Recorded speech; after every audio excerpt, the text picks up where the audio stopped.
So I've actually had this place to myself last night. You can tell because this house creaks if there's anybody else in it. So I'm gonna make coffee and then it is road walk time. Nothing like breakfast a la hiker box, huh? So I didn't even notice it, but hey, obviously I'm back on the East Coast time zone. So it's now getting light later and it'll be light later in the day, which will help me since I could kind of use pushing some miles today to try and get through as much of this road walk as all possible. So I'm just here slurping down coffee, saying goodbye to this lovely coffee maker. Who knows when I'll see the next one.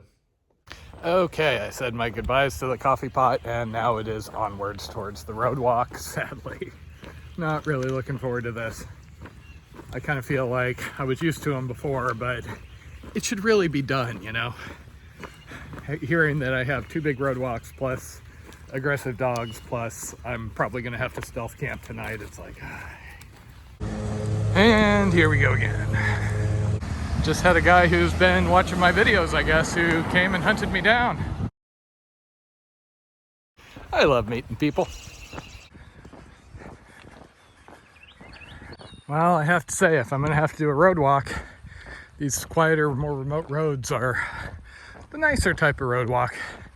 There have been a fair number of dogs. Haven't had anything get within the range of my poles, but I have had a couple chase me out of their yard. The bad ones I heard about are still ways ahead though. Okay, unfortunately it looks like this next turn is going to have me on a busier road for a while. Oh well, once I can get on the other side of Alabama Highway, it should get quieter hopefully. But that's another 10 miles maybe. Well, on one hand it's a bigger, busier road, but at least so far it looks like it has a little more of a shoulder, so look on the bright side, right? Just when I started to feel like I was the only person out here. So that was Early Bird, who is also on the Pinhoti. He's taking his time a little more. Fun to chat with him. He's getting picked up, so he doesn't have to stealth camp tonight. I'm kind of leaning towards trying to push onto that trail if I can, you know, make it another 13 miles or however many I've got left. 13 I can make. Unfortunately, it looks like it's another 18 miles, which, we'll see. It is still pretty early. Okay, so it's 2 o'clock and I've reached the 20. Original plan was I was going to go off trail a little bit to the right and there's a Dollar General, but there's another one up at 250. You know, so that's just another day or two. So I think what I'm going to do is I'm going to continue along the trail. There's a gas station right about where I leave the 20. So I'll hopefully get a midday lunch or mid-afternoon lunch, get some water, get another smart water bottle since I'm down one now, and just get enough snacks to last me another day and a half maybe, because I have enough dinners with me. Loud, busy road, but I gotta say, I do appreciate me some sidewalks. Hooray for the gas station resupply. Well, I saw the words deli and got excited, picturing, you know, veggie sandwiches and things. Then I got to the deli and realized it was a southern buffet, and I'm still kind of overloaded on fried things and grease after my southern style fries yesterday. So went over to the gas station. They had a Hunt's Brothers. If you went next door, the entire place reeked of smoke. So now I think I'm just going to aim for trying to get off this road today. It is supposed to be quieter from here on out, I think, but there's still 15 some miles to go until I believe I'm away from houses and roads. So we'll see. I'm holding up fine, okay, but this is going to make for a very long day on pavement. Okay, well, this is an improvement on the roads. So this might have looked like it was promising for stealth camping back there. And I probably could have found a spot within, you know, a mile or two of the road. But there are houses back here. Had some dogs barking at me a little ways back, though they were fenced. So, as near as I can tell, and from what I've been told, I have another 10 miles to go before I can really be back on trail, at least until Dalton. Okay, moment I stop, there's enough mosquitoes on me to require me to layer up. So, no stopping, which happens to work out with the whole goal of the day thing. So this is just paralleling the road right over there. If I wasn't a, purist, I'd probably walk the road because it'd be easier on my feet, especially this late in the day. But oh well. Okay, figured I'd look and see if they had water up here. Well, there was water, so I'm gonna fill up here so I don't have to filter. I've come about 27, 28 miles so far. I don't know where exactly I'm gonna camp, probably somewhere in the next 5 miles or so. I think I have another hour and a half of daylight, maybe. Mosquitoes have actually gotten kind of bad. Even while I'm moving, I'm having to slap them. This is probably the worst I've seen, other than, Florida. They happened right around dawn and dusk, and I just usually wouldn't hike then. And they just kind of came out of nowhere as I've been walking down this old paved, whatever it is. Well, not paved, but, rocky old road. Had another close call with the dog there. It got really close and was snapping at me. The owner came out after the fact and was like, oh yeah, sorry. Okay, so if gut hooks is to be believed, in 1.5 miles, camping is allowed right after I pass a creek. So if I stop there, I'll have 30 some miles under my belt and get out of these mosquitoes, and then there is a trailhead in a couple of miles in the morning with a bathroom, so bonus. Okay, 32-mile day, and this will work for a camp. Time to get out of the mosquitoes. Well, not the quietest night between the traffic noise, the barking dogs, and what sounded like the occasional gunshot, but yeah, that's what earplugs are for, right? Okay, so the good news is I only have about 130 miles left of the Pinhoti, and then just 70 on the Benton McKay, and then I'm on the Appalachian Trail, and everything gets easier as far as, resupply and water and all that, and more difficult as far as terrain, allegedly. Downside is, in the meantime, it looks like I'm going to have a bit of a rougher time with water and camping and such. Not to mention aggressive dogs, if you believe what Bolt told me and what I'm seeing on gut hooks. I thought I had a Dollar General up here at about 250. I think what happened is I initially made my notes based off of a resupply guide I found online for the Pinhoti, and I think that was an older version of the trail that was, 48, 50 miles shorter, because there is no Dollar General where it was claiming. So I need to get to Dalton, and I'm basically going to be one dinner and maybe a day's worth of snack food shy, without any of the gas stations or other things that, I can use to supplement muddy trail.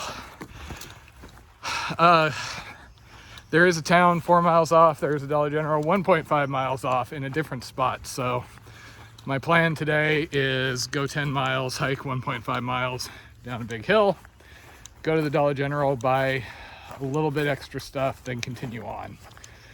Camping seems like it's going to be a little limited, and the water carriers are getting in the 13, 14 mile range. So I'm going to have to start paying a little more attention. And of course, there are some additional road walks. The big one is at Dalton, but I think once I finish the one at Dalton, that's the last major road walk. If everything goes to plan, I'll probably do 2 20-mile days, push into Dalton the following day, and then the following day after that, try and just knock out another 30 and get the road walk completely done with, because I'm, sick of screwing with it. Some people were saying that they actually got an Uber and went back to Dalton, stayed at a hotel halfway through the day to divide the road walk up into 2. So that's an option. I like making progress. I don't like going backwards, as you can probably tell from how I've been doing this trail so far. But we'll see. The mosquitoes are out in force again, unfortunately, and it looks like this is my last reliable water source in a while. On the theme of, well, that sucks, look what I found in the mud when I was gathering water. Samsung phone doesn't seem to turn on, so it's probably dead, I imagine. It was buried in the water, covered in mud. but that's really a shame for somebody. Man, those mosquitoes were atrocious back there. Unfortunately, I don't have my normal Picardin spray on me, or I'd probably be using it at this point. I do have some wipes that my cousin got me when I was in the Keys, but that doesn't apply to clothing quite as well. But hey, since it's going to be drier up ahead, one can hope that there's less mosquitoes, right? Okay, well, this is a little better. I am just choking on mosquitoes and cobwebs this morning. Good times. Pretty sure that's not supposed to be hanging down this low.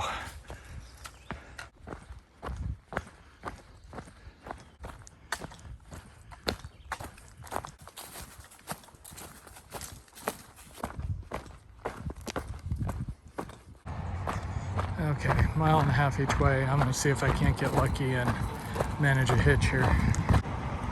And we have the old Dollar General, a depressing number of side miles away from the trail. But I think I might be able to Uber back up, hopefully. So I am not having any luck hitchhiking out here. Okay, so my pack's heavy, my stomach is really not happy, and it looks like it's gonna rain. And did I mention my rain jacket's busted? Good times in Georgia. 1.5 miles uphill to get back to trail. Okay, just when I was about to despair, somebody gave me a ride for about 1.5 miles up that hill. So still looks like it's gonna rain. Weather report says it's gonna rain, but I got food. Onward as far as I can get. So I ran into 2 trail runner types with some vehicles trailing after them. Might be those guys that announced they were trying to do a supported FKT. Rain seems to have quit, at least for the moment. I am just gonna aim for the camp that'll make for a 20-mile day. That'll be good for today. So for a while there, till I got into Georgia, the trail was marked by light blue blazes. Now all I'm seeing are the Pinhoti signs, those diamonds with the turkey foot, and the occasional, white blaze. Okay, it's almost 7 and I'm basically stopping at the first campsite I find. There is a marked one up ahead, but that is kind of close to the road. Some Guthooks comment mentioned ATVers showing up in the middle of the night, which I'd always prefer to avoid if I can, but that is my fallback. Okay, I made my 20 miles and I'm gonna call that good. Trail is actually up over there. I just caught sight of that old fire ring and decided I'd rather have a private site. So I'm gonna get in the tent, get away from all these damn mosquitoes. Day 107, and I would kill for pizza and wine tonight. Instead, I have cheddar broccoli north sides and a decaf coffee packet I got somewhere. Lemonade, coffee packets, and peanut butter. What more could you possibly want? And it stopped raining. So the last 2 days have left me feeling a bit on the beat up side, 32 miles along pavement, which actually was not bad. But then after that little road that had all the little 1-inch rocks sticking up, that was a bit rough on my feet. And yesterday just dragged. Today is all about getting set up for Dalton, because I've got a mail drop waiting for me in Dalton, which means I have to be there between certain hours. I either have to arrive before 5 o'clock Friday, which is tomorrow, or I have to hang around Saturday until 9 a.m. when the post office opens. And I'm going to try and do Friday, but depends how today goes. I can basically do anywhere from 20 to 30 miles with the campsites. World's okayest thru hiker. So this site worked out pretty well. I could hear vehicles driving by. The road's basically up that hillside. You can see I'm within tire throwing distance of the road. But I do think that I had a lot more privacy back here across the river versus continuing another 0.2 miles. So this is at that marked campsite, and yeah, it's ATV accessible. There's actually a little stream and then the campsite with the fire pits on the other side. So it's not like you're gonna have people drive over you, but it does look like it gets some tire and foot traffic. So the mosquitoes haven't been pleasant, but they've been manageable. I tend to go with the barrier method instead of chemicals whenever possible, because at least where I normally hike, mosquitoes can be annoying if they're swarming you and biting you, but if you look into some of the nasty side effects of DEET and whatnot, Picardin isn't too bad, so I'll use that in extremity, but most of the time I just have wind layers I'll put on, and if you keep moving, they can't bite you as much. The last couple of nights, I have just been dead tired when I finish. I drop off to sleep as soon as I eat and have been sleeping through the night. So, through hiking, the cure for insomnia, huh? I do always kind of shake my head when I'm reading the Appalachian Trail Facebook groups and such, and people are talking about how they're bringing a chair because, you know, it's just a pound, and that'll make so much difference at the end of the day. And so basically, they're going to have a hard awakening, and that chair is going to go in the trash, or else they through hike way different than me, because I don't really sit around at the end of the day. I get to camp, I set up my tent, I crawl into my sleeping bag, I cook and eat in my sleeping bag, and then I am asleep. And by the time I wake up, it's time for coffee, which that lasts a little while, but I'm not getting out of the sleeping bag. I don't want to go into a chair. It's going to be cold out there, probably mosquitoes too. And as soon as that's done, I'm hiking again. As somebody said on some video I watched, you got to think about this more as a hiking trip, not a camping trip. Camping's just the short break in between the hiking. So unfortunately, I do have word from Volt that one of the really bad dog encounters was right up ahead. So you can see my spray is back in my little phone holder, and the tape's off of it, so I can get it out quick. Haven't had to spray a dog so far, but apparently it had grabbed the end of his hiking pole and was trying to yank it away from it. Okay, so based on descriptions, I'm pretty sure this is going to be it with the dogs. You can just kind of see there's a shed there with a bunch of hay in it. Yeah, and they were just trying to attack a car going by. Great. So there were 3 of them. So yeah, the owner was actually there and just basically was laughing and going, oh yeah, don't worry, they're not going to bite.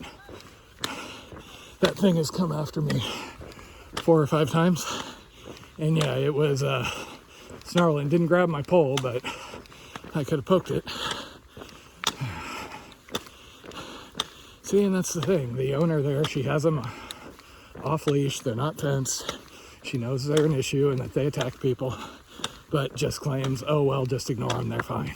And of course, they're all friendly when she's there, or when they're, you know, right by her. But that thing chased me way down the road, and it just kept going back to her, and then it would charge at me, and I'd have to yell and have my pole out and have the spray ready again. Tried to tell her, you know, this is how dogs get killed, unfortunately. But she just doesn't care, just laughing it off. Yeah, that was the owner who just came after me to tell me about, you know, 5 times, oh, they won't bite you. And I tried to explain how many incidents there are out here based on the comments and just things I've heard from others. And she was both apologetic, but kept saying, you know, this is their land, and doesn't seem to fully comprehend public road. So the comment she made to me more than once is, they don't bite anybody. If they bit anybody, she would put them down. That pisses me off. I'm still just having a hard time getting over that lady. She said she didn't realize the trail went by there until recently, but that she's seen people have to kick that one problematic dog and hit it with hiking poles, and she's okay with that. So go ahead, kick her dog, hit her dog. But it's not her responsibility to keep them out of the road. But she feels bad that they're threatening hikers. There's just all sorts of interesting this morning. Now it looks like there's about to be a controlled burn, so I have to rush through. Okay, soon to be on fire, so I'm being asked to hurry up through here. Which, as far as motivating factors, the fact that it may be on fire soon is a pretty good motivator. Okay, well, that answers that.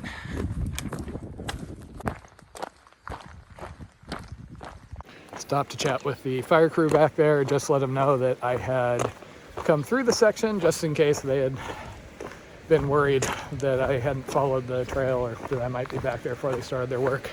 I also just love National Forest people in general. I would totally do that for work. Okay, I don't think there's going to be any rock hopping here. Since it's the only crossing of the day, I'm kind of reluctant to get my socks wet, so I think I might just go barefoot. So yes, the shoes dry out fairly quickly. The socks, however, especially with all the humidity out here, tend to stay damp. So unless I'm doing a lot of crossings like I was in Florida, I'm, at least for the moment, going back to barefoot or flip-flop crossings. This is kind of slippery. Huh. Ah, see? Now this is a better road. No dogs with irresponsible owners. You know, interestingly, with how it at least feels like the Georgia section has less effort put into where they put the actual trail, somebody did put a lot of effort into these signs. So much greenery. Dun, dun, dun, dun. So you hear that bird off in the distance, the further one? It has kind of a rising chirp to it. Blends in really well with whatever music you happen to be listening to as you're walking along. Just saying, I keep thinking it's actually coming out of my headphones. Pretty spot. It is a bummer to have to take my shoes off again, but oh well. Second of the two big crossings. Thought that was just algae at first, but no, pink fish. Currently doing a lot of up and down to get up and over a mountain. But on the far side, looks like there's a waterfall, so that should be cool. Well, there you go. I'm pretty sure that's that controlled burn I had to run around today.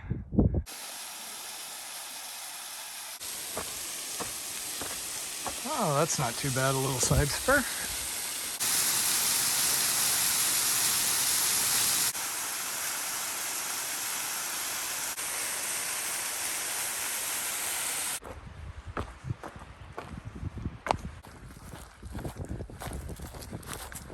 Okay, 7 o'clock. There's a campsite about 3-4 miles ahead and a water source before that. So that's the plan for tonight. That'll leave me, I think, about 16, 17 miles to make it into Dalton in the morning. So I might even get there in time to get my packages tomorrow night. Okay, so I filled up on water and I went past the last camp. It's funny, yesterday I was struggling to make 20 and then today it feels like I could just hike forever. Ish. Well, not really the best of campsites, but it'll work. 26 some mile day, so Dalton should be doable tomorrow.